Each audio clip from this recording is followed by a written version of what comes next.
तो हुजूर पाक पर मुतनाज़ा बयान देने का मामला में आपको बड़ा अपडेट बता दें, नुपुर शर्मा को पूछताछ के लिए मुंबई पुलिस बुलाएगी।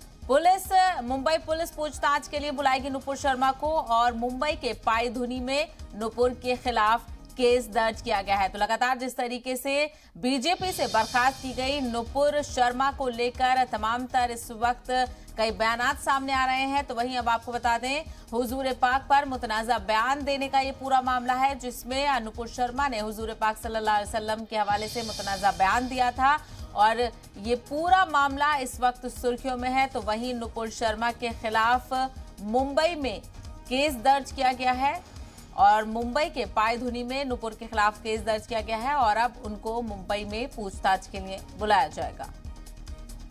नहीं, आई थिंक जो भी जहाँ भी एफआईआर दाखिल हुई है, पायधुनी में दाखिल हुई है, उनको बुलाकर उनसे उनका जवाब लिया जाएगा। जो तरीका है, उसके जो प्रोसेस है कायदे के तहत, उस हिसाब से हम कार्रवाई करेंगे।